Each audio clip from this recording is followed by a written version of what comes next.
वैज्ञानिक आए थे, उनसे मैंने पूछा कि 360 क्यों है, 359 या 361 क्यों नहीं है। भाई इतने बड़े साइंटिस्ट हैं, सर्किल में 360 है, सबको मालूम भाई क्यों है, 359 या 361 क्यों नहीं है। जब ऋषि वृत्त बना रहा था पहली बार तो उसने 360 क्यों चुना, क्योंकि भारत के वर्ष गणना में, काल गणना में एक साल में 360 दिन है।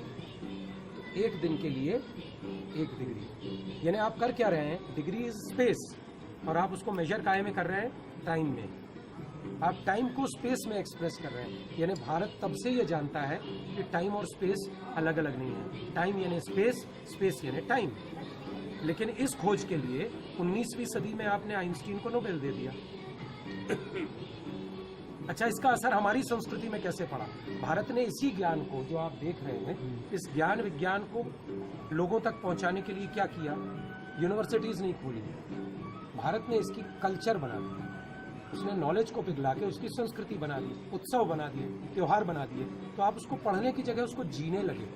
You started living that. असर कैसे होता है मैं आपको बताता हूँ। आप इनके जिले जाओ, डिंडोरी, चाड़ा जाओ, चाड़ा से आगे अजगर सलैया, रास्ते में कोई दादा मिले, उसको पूछो दद्दा तुम्हारा गाँव कितनी दूर? दद्दा जवाब क्या देता? जा धरो भैया नदी पार, अब भाई 10 मिनट को रास्ता है। अब हो क्या रहा है, you are asking him a question in distance. आपने क्वेश्चन किसके यूनिट में किया, कितनी दूर है, स्पेस, और उसने उत्तर किसके यूनिट में दिया, टाइम। आइंस्टीन की ऐसी की तैसी। ये होता है विज्ञान को जीना।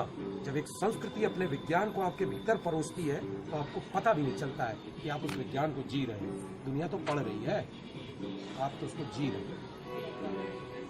ये है भारत का। कितने अंश होते हैं? 1 डिग्री में 60 मिनट होते हैं। मिनट गलत है, दरअसल 60 प्राण है, वो उनसे नकल करने में गलती हो गई। तो 60 प्राण यानी एक सांस लेने में जितना टाइम लगता है वो 1 प्राण। 360 का 60 से गुणा करिए, पूरे सर्किल में 21,600 प्राण, यानी 21,600 श्वास जो आप 24 घंटे में लेते हैं। लेकिन डेज तो 64 बोलता है। भारत ने अपनी काल गणना में जब कैलेंडर तैयार किया तो 365.25 का सोलर ईयर नहीं लिया, ना ही चंद्रमा का ईयर लिया 354। भारत ने दोनों का एवरेज निकाला, लूनर ईयर 354 और सोलर ईयर 365।